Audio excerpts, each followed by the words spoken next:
Mesdames et messieurs les journalistes, mesdames, messieurs, en vos rangs, grades et mérites respectifs, les événements du 30 août dernier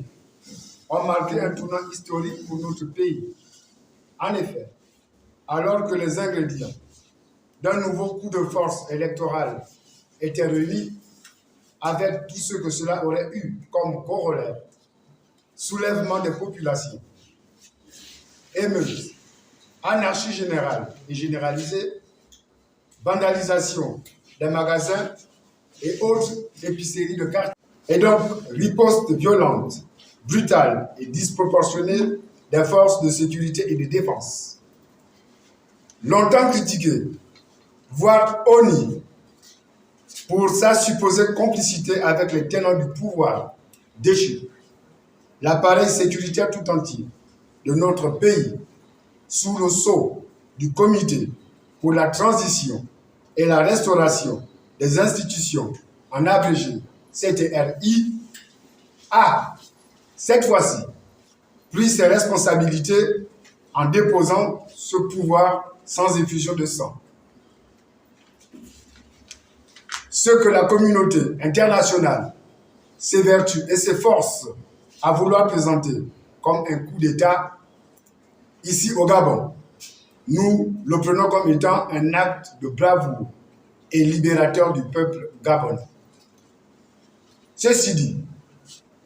nous appelons donc les institutions internationales à se mettre pour une fois du côté du peuple et éviter sa politique de sanctions qui, en réalité, ne touche que les populations déjà accablées. L'injustice est muette et la justice crie, nous enseigne Jean Rocky. Pendant longtemps, les Gabonais ont vécu dans le silence de l'injustice et maintenant, ils crient vers vous. Union africaine, Communauté économique et monétaire des États de l'Afrique centrale, Communauté économique des États d'Afrique centrale, Banque mondiale, Fonds monétaire international, Banque internationale pour le développement, Agence française de développement, Union européenne, Commonwealth, la France,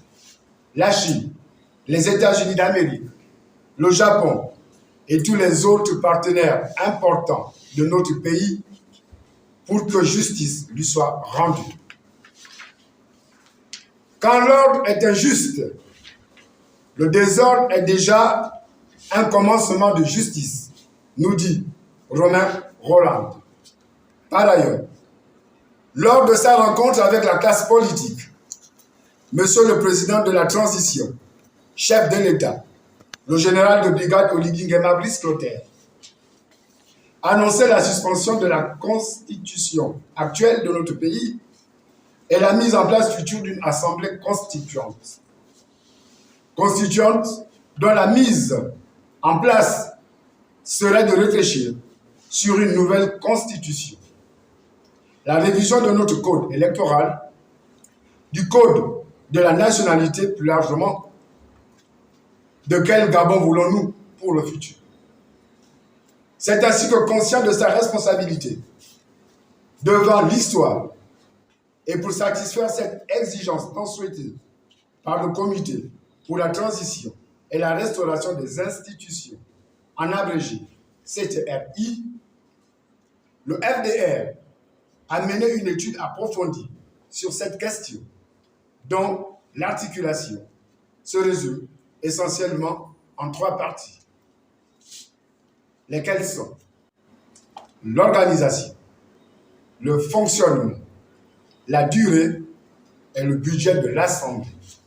Tout autre plan d'aborder la question relative que nous avons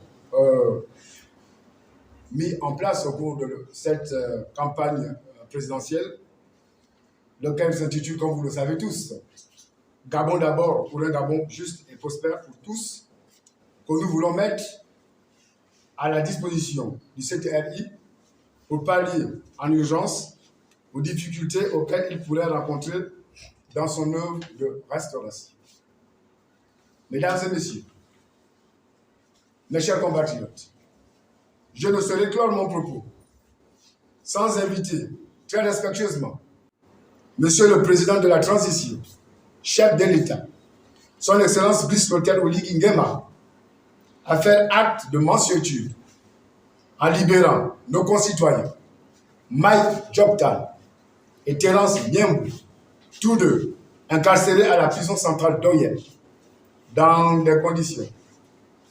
un peu reluisantes. Sur ce, je vous remercie de votre aimable attention.